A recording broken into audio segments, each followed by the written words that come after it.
So thank you to everybody for joining us again at another very important panel. We talk about the Hong Kong maritime community and its leadership, and here we have with us today a very powerful sample of the leadership of the Hong Kong shipowning community.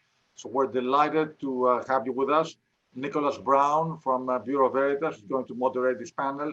And the panel is how these major Hong Kong-based global shipping companies are charting corporate strategy in a very fast-changing world. So Nicolas, take over. And again, thank you to all of you for joining us today. I appreciate it enormously. Thanks. Well, Nicolas, thank you very much. And it's good to see you again. Good to see all the panel. And it's good to virtually be in Hong Kong, at least. I had been hoping to be there in person at this time of year. But that's we were there last year together. Sorry?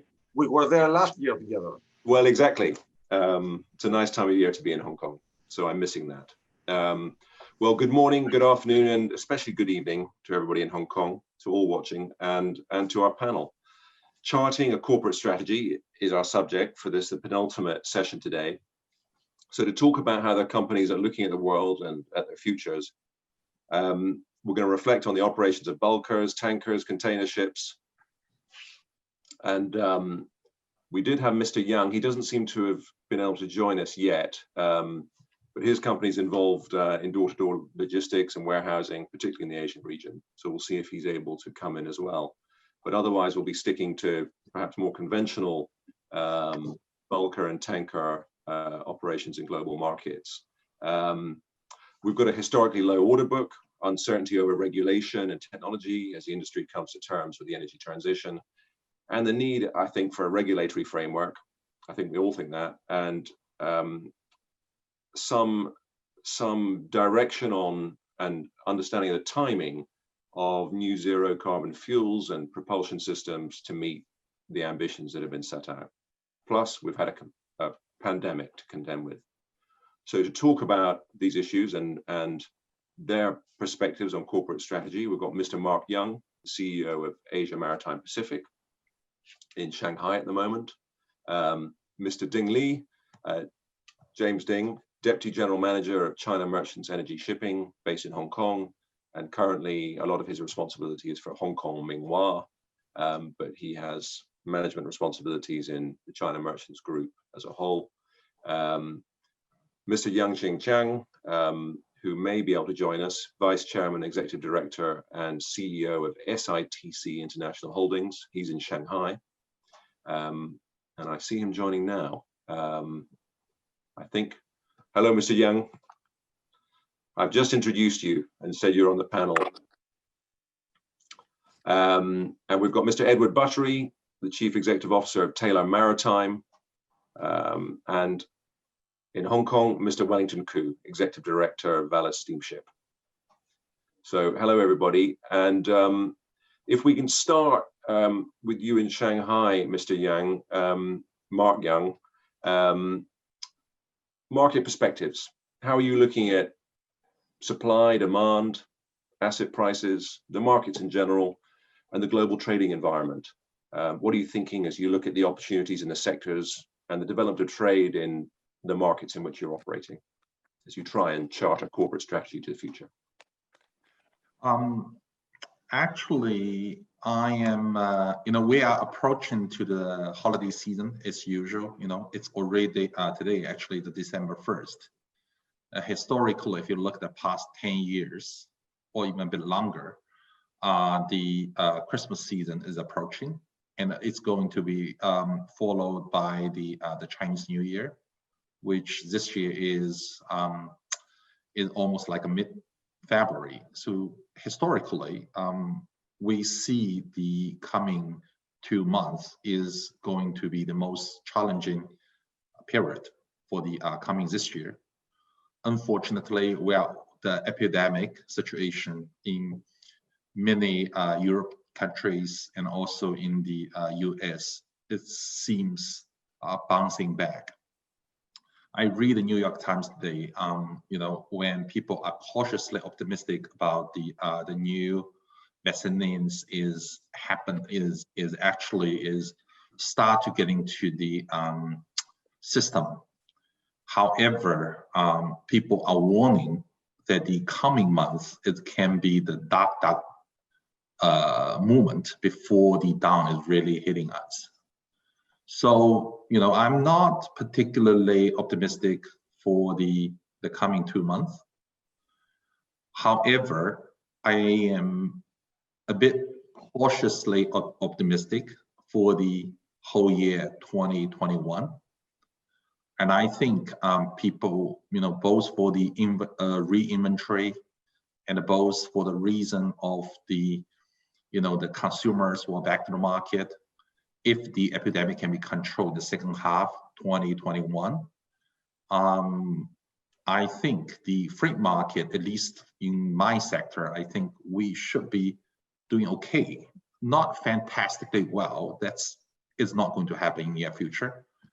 But at least I think the freight will come back to the reasonable levels, and usually that will come together with the reasonable assets price, at least in the smaller sectors with the dry bulk. Thank you. Okay, lovely, thank you. So that's a perspective on the dry cargo markets. Mr. Koo, from your perspective, you're in tankers now entirely, I understand. How do you see the immediate medium-term future? I think right now, I think this has been such a very odd year. So I think we don't really look for the long or even the midterm would be a shorter period.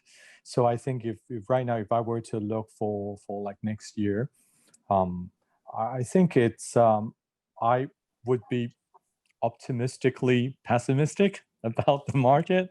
I think there will still be the demand because when you look at the order book, I think it has been pretty low.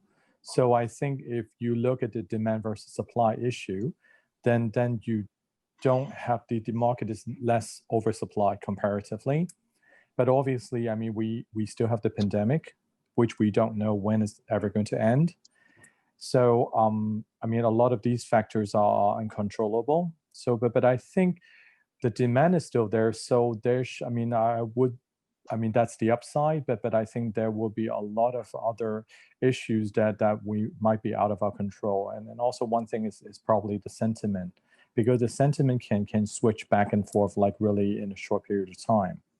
But I think if you were to ask me at this moment, I think I am relatively optimistic, even though I'm really cautious too, in terms of the outlook of the market. Okay, thank you. So good. Thank you. More cautious optimism. Welcome, Mr. Young in Shanghai. Sorry we didn't get you at the start. I hope you're well. From your perspective, you're an operator in container ship markets, mainly in Asia and warehousing and distribution. How do you see the future from your perspective? Well, thank you very much. Our main business is a container, land logistics and shipping together. This year, COVID-19 pandemic, but from June, the container business is booming. So everybody asked me, what happened? Is the reason because of the shortage of container, or is the reason the shortage of the vessels? So also I want to try finding the reason. So these days, I think maybe I find the reason. I think maybe because demand, not a shortage of container, not shortage of vessels, because the demand increasing. The demand, I think, in 3 sectors. One is the change of the channel because COVID-19. Before, people going to the department to buy something, but now most of the people stay at home, so by internet. So the change of the channel is easier to buy. So you can buy more, everybody buy more. So that is one reason. The secondly, I think it's emotional consumption. What's the emotional consumption? As you know, in the summer, everybody bring your sons, daughters, wife, and parents for sightseeing. But this year, it's impossible. But the money is still there in your pocket. You cannot keep the money in your pocket, right? You want to do something. You want to buy something. Your child want to buy a computer. Okay, everybody want computer, new one. Your wife need a new refrigerator. Okay, and you want a new bicycle or a running machine. So the emotional consumption more and more. So that's very important. And thirdly, I think it's a new technology. The new technology creates a lot of new business like robot, and also I see a lot of the, how to say, it's a solar business. You know, the single crystal silicon, the price is down. The single crystal silicon transaction of the power is much higher than the polysilicon. So many countries, they import a lot of the solar equipment. This is a kind of big business. Now, I think this time is mainly driven by demand, not a short of a supplier. But look at future, what will happen? The demand is still there or not? So my thinking, I think the demand is still there, but the supplier not easier because demand, the supply of the container is not enough. Because last 2 years, the container manufacturing lose big money, only half of the factory open and not enough labor. And also same situation happened in the supply of vessels. So much vessels scrapped and no new order, not so much new order. Last year and this year, the order going to the bottom, less than 10%. 20 years, no, we didn't say the situation within 20 years. So I think next year, at least next 2 quarters, I think the supply is still there, the demand still there, but supply not enough. Well, that's very interesting. So very optimistic on demand. Can you see that demand picture continuing beyond the next 2 quarters? Yeah, I think so. Because this is the season. Normally, shipping business, especially container business, very weak. But this year is very special. Until today, the cargo is still booming, especially to Europe. Normally now the price is going down, volume is not enough. But until today, it's difficult to book to Europe and also USA. But it's very strange. Okay. Well, thank you for that. That's really interesting insight. If I could go to you, Mr. Buttery, how do you see the future from your perspective at the moment? I think what everyone said so far is pretty apt. Telling by the Amazon boxes still being delivered at my house, demand is still pretty solid. It's not mine, but the number of boxes with my wife's names on it continue to pour into the front door. We've had solid quarterly growth from China, and GDP looks set to be positive, a nice positive to see this year. We've had a run of terrible years and unfortunate circumstances, certainly for dry bulk. We've had swine flu, record river flooding in the Mississippi. We've had COVID, trade wars. We've had Trump. There's been a huge amount that's unfortunately created setbacks for dry bulk at a time when we were hoping that things were going to look a bit rosier. But of course, these things happening time after time only, we hope that it only delays new building orders and slows down the supply of ships and creates a more rosy picture for us going forwards. When the inflection point comes, if it comes, nobody really knows. But of course, we all expect 21 to be better than 20 and previous years. I'm a buyer of ships right now, if I had to say something, but like Mark said, I'm not going to sit here and say we're going to be doing $20,000 a day on handies next year, but we've got an unusual amount of alignment in terms of variables required to create a good trading environment. We've got very limited supply of dry bulk ships. We've got a severe lack of funding, both in debt and equity in the markets, which is a good thing for those that already have ships. We've got good Southeast Asia, good Chinese growth. America looks, I hope, set up to be a bit more stable going forwards with Biden. Of course, shipping's been unlucky, and I hope it's the end of shipping's bad luck. But I'm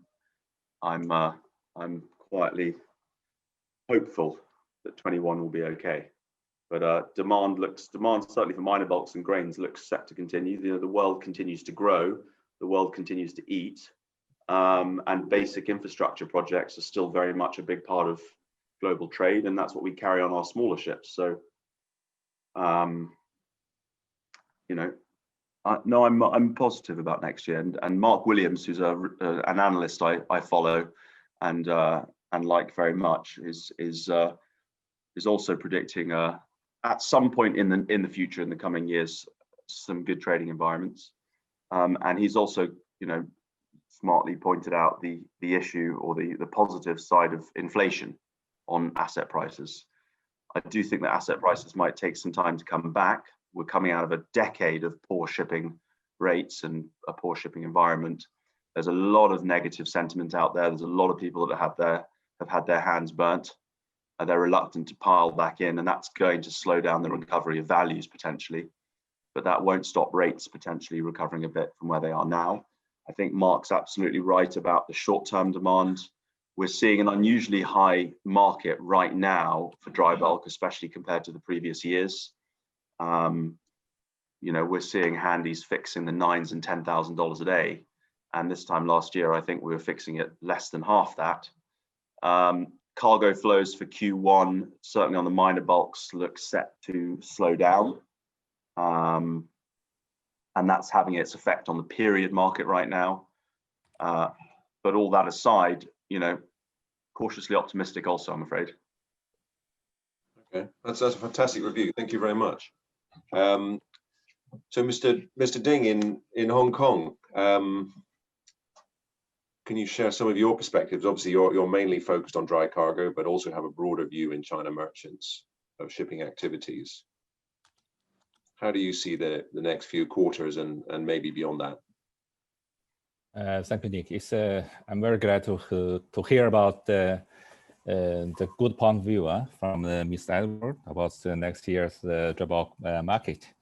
But from my point of view, it's very hard to anticipate how broad and profound the impact of the COVID-19 so far, especially overlapping the influence of the international geopolitics as a Sino-American relationship, and also this transition of this presidency of United States is very difficult to see from this point.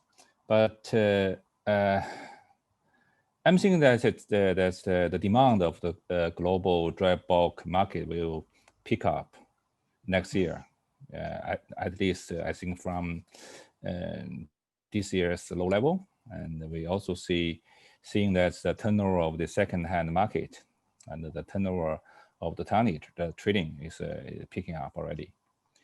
Although the FFA is not changing so fast, so quick, but we think there's a good sign for people in the market. They're seeing this market will pick up next year. And also for this, the major dry cargoes, such as iron, coal, and the greens, we think that the green will maybe have a brighter future in next year. But the iron probably not so big increase. And we also seen this the RCEP just signed, and we think this that will bring more opportunities for this dry bulk market, especially in the Asia region. Yeah. That's the regional cooperation agreement. That's right. It's Yeah. just been signed, is it? Okay, yeah. Right. And yeah, okay. So what about decarbonization and the energy transition from your perspective in China merchants? What are you seeing in the future, and the impact on decisions you'll be making with respect to investment? Future ship propulsion, for example. Are you in a hurry to order energy fueled ships, or are you waiting for something much more zero carbon? Frankly speaking, this topic only brings uncertainties, to shipping industry, and the owners will hold back new building plans so far, maybe for the next few years, until the technology path being clear and more commercially feasible. But we're also following up this LNG fuel or dual fuel vessels design, and also the project from different angles. But so far we haven't ordered any new vessel of these dual fuel vessels. Okay, thank you. Mr. Yang in Shanghai, Mr. Yang Xingjiang, from your perspective as a player, across the supply chain, how is the decarbonization and energy transition agenda going to shape your planning? Well, it's a very good question, but very difficult to answer. The IMO organization announced to 2013 the community consumption be 40% lower than 2018. And also Chinese government, Mr. Xi Jinping said, until 2016, China, the community consumption will be, how to say, use carbon neutral. That means even. It's a very, very difficult shipping company because we mostly can do nothing. 2 years ago, when I tried to do something to buy the new vessel, put a new order by using new energy, for example, like LNG, but I cannot find supplier in Far East. Nobody can supply LNG for the ship at that time. But until today, I also cannot say who can supply in China or in Far East. So that's the problem. To use other kind of energy, I think also very difficult to make a decision. But I have to do something. We cannot wait. So from several years ago, we started to make new design for our small size vessel, very low consumption. For example, we are the first shipping company to introduce the sword ball. That kind of sword ball, I think it's very interesting. The speed is about 19 knots, but the consumption can reduce by about 40% compared with the 10 years ago's design. And also in operation side, we try to minimize the port time, to give more time for the ship's navigation. So in that way, we can reduce the consumption of the oil. So what we can do, I think, to try to make a new technique to lower down the consumption, to lower down the speed for the vessel, and try to load more and reduce the unit consumption. But anyway, I will try my best to introduce new technology into our fleet. Thank you. Oh, thank you very much. Mr. Koo, can I ask you, in the tanker markets, what perspective do you have on the energy transition to a future where maybe less oil will be needed? Well, I think, but I think right now, I mean, I think as Mr. Ding also, or Mr. Yang also mentioned, yes, I think this is the direction that we're heading, but I think there is still a lot of uncertainty. I mean, that can show by the order book. I think people are just kind of like running around like mad chickens, you know, like you don't know which way to head. I mean, there is no absolute solution. I mean, we just know eventually we need to head towards the zero carbon emission. That's the ultimate goal. But right now, at this point, I mean, there have been all these talk about the different fuels, but I think there isn't seem to be an absolute winner yet. So I think right now it's still kind of the wait and see stage. So I think in the meantime, obviously, in the shorter period, people will opt for vessels that will be have engines that probably burn less oil, with maybe with a silhouette of the vessel to serve that purpose, or maybe in the shorter run to go by slow steaming to achieve the 2030 benchmark. But I think you need to have a suitable product out there in a short enough period so that us as consumers, we can go for it, right?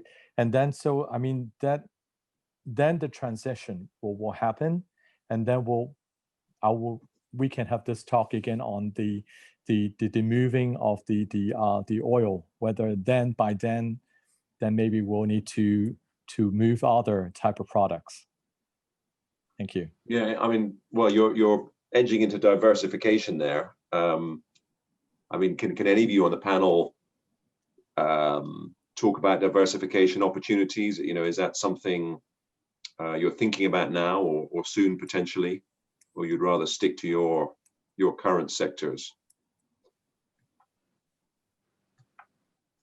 I can answer that from my point of view. I think it always comes down to whose money it is you're investing and what they want to get out of it. I've always been a fan of diversification. I think done correctly with the right capital structure, there is a place for it. But then again, the other side of the coin is, you know, I'm a handy super guy, and anyone that says that they're an expert in all segments is frankly not being totally truthful.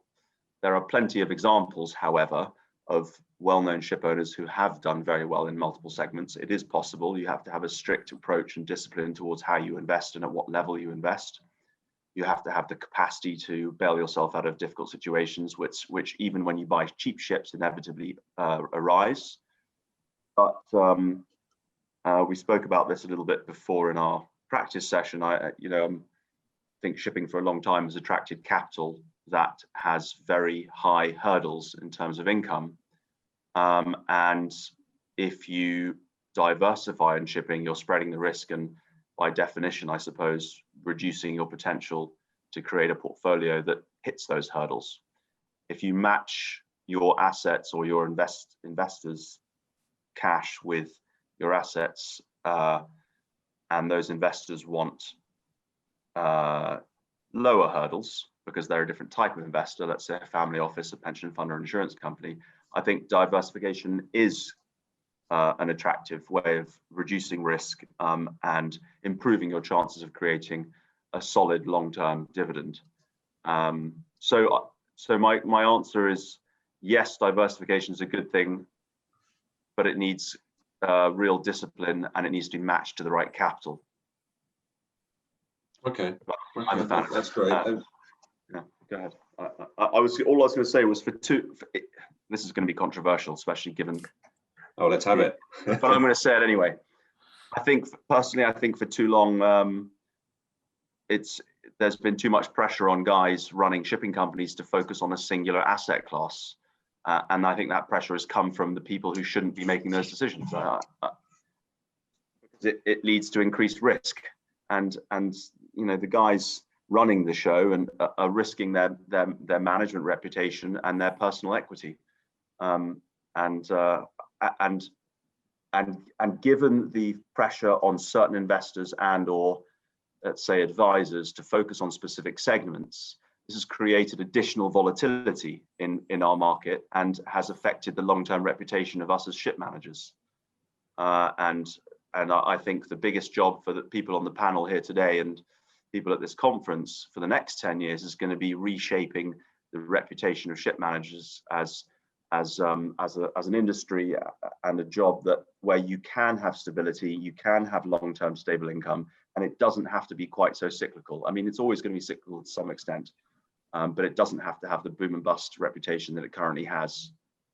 So that's my piece. Well, I mean, there's a number of things in there. I mean, concentration of risk, and the reputation of the industry. At China Merchants, Mr. Ding, you certainly haven't concentrated your risk. You're in many sectors. What's your perspective from your position in a big dry cargo sector of a big diversified shipping entity? Actually, this China Merchants Group is quite a diversified group. So we have a lot of investment in the financial, real estate, and also shipping. Although the whole group is building up from this shipping business from the 160 years ago, I think.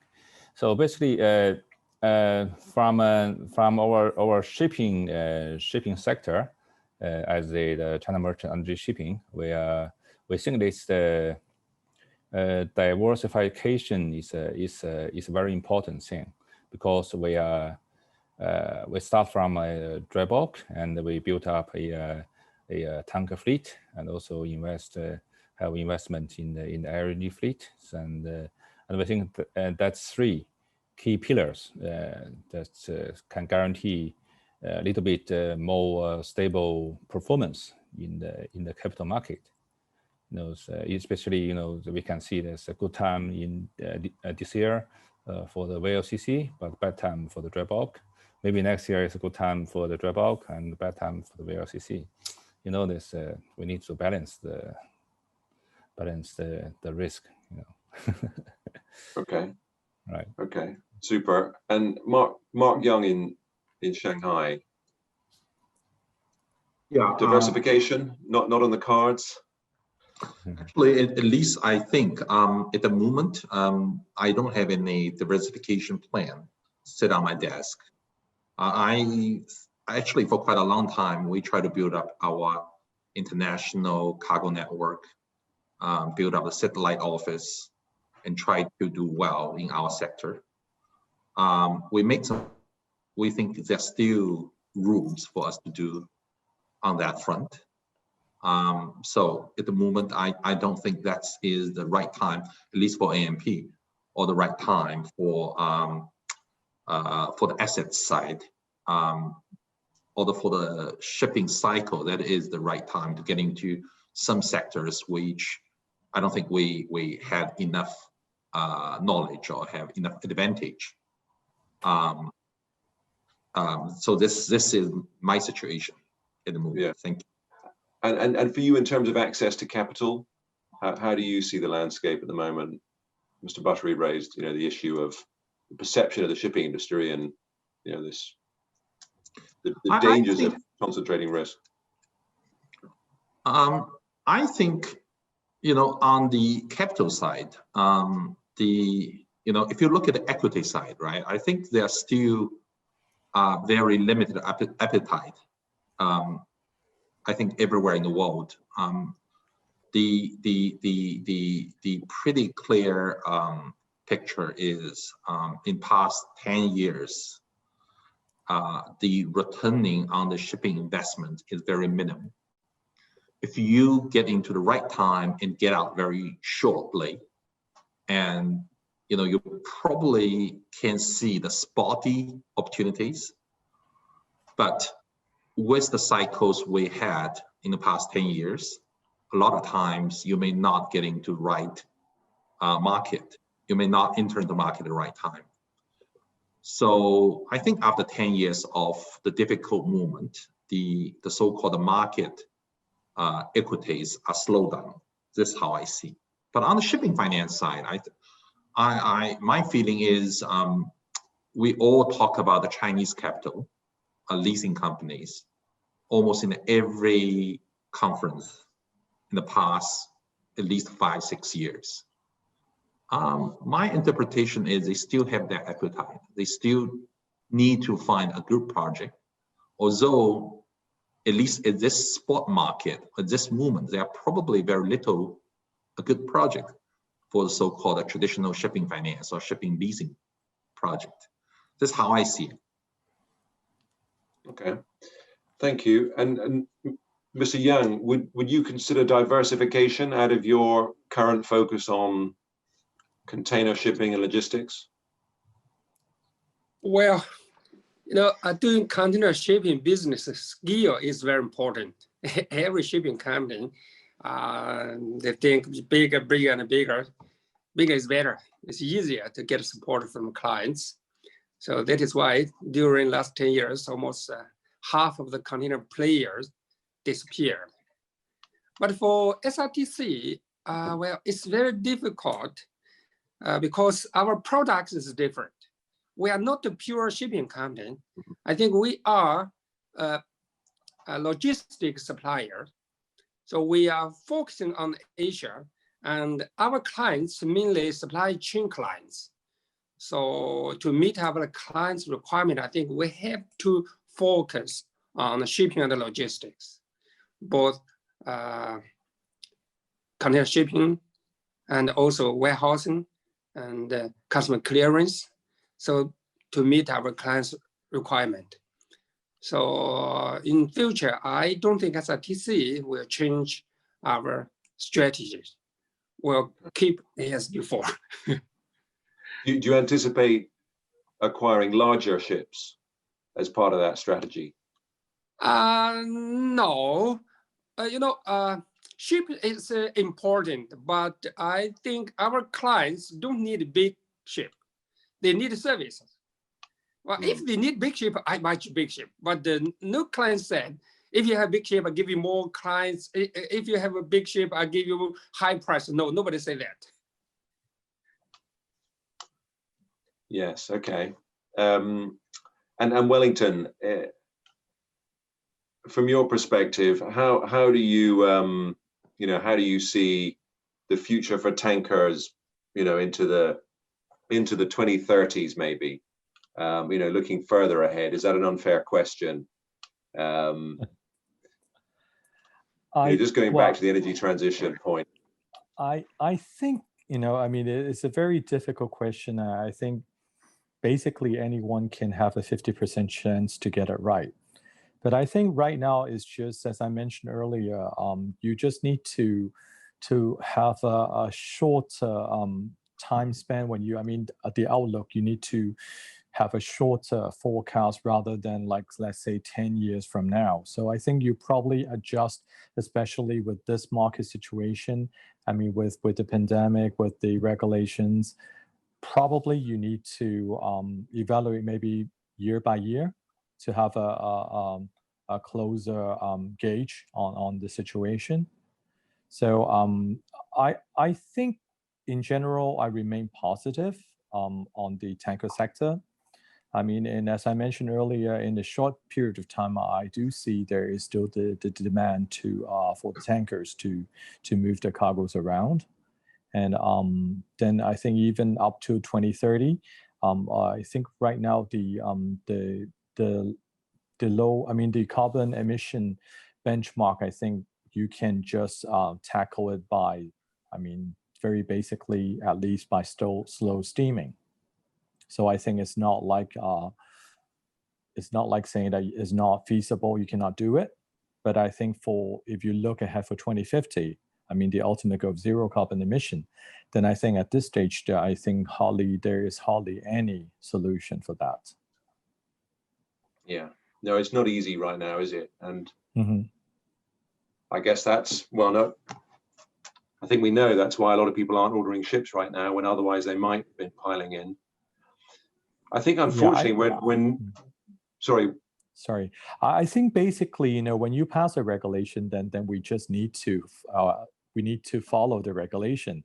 We need to observe it. But I think also at the same time, the relative government officials also need to facilitate to make it happen at the same time. We are all kind of at the receiving end. So for whatever vessel is available in the market, then we purchase, no matter firsthand, brand new or secondhand. So you need to kind of facilitate to make such suitable vessels available, I mean, that can achieve that target, then we can make the purchase. Yeah. Thank you. Yeah, well, thank you. I think we're getting to the end of our time now. Would any of you like to make any final comments before we close?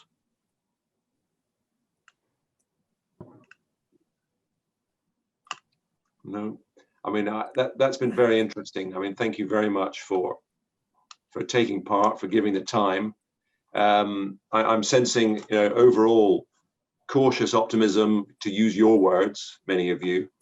And as long as the world keeps spinning and people keep clicking, you know, the buy button on the Amazon website, then the future is looking bright, I think. And you know, shipping's going to be a key element in making sure those little brown boxes get from, you know, wherever they start to where they finish.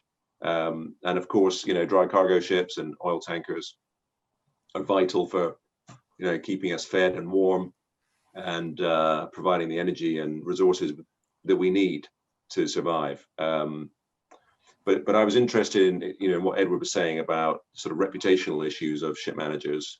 And I think there's a wider issue there in terms of the reputation of the industry that may be being played out in things like the issue with seafarers, which I know was a panel discussion earlier, which I look forward to catching up on at some point. So certainly, you know, looking ahead, it's going to be very interesting to see what happens to all your companies. So thank you very much for your time today. And I hope you have good evenings in Asia or in Stockholm, Edward. I've got my COVID test doctor outside waiting for me. You're looking very well. That was the call just now to Good say luck. my doctor's here to do my COVID test. Should not miss that. That's very important. Well, I hope and I'm sure you'll be fine.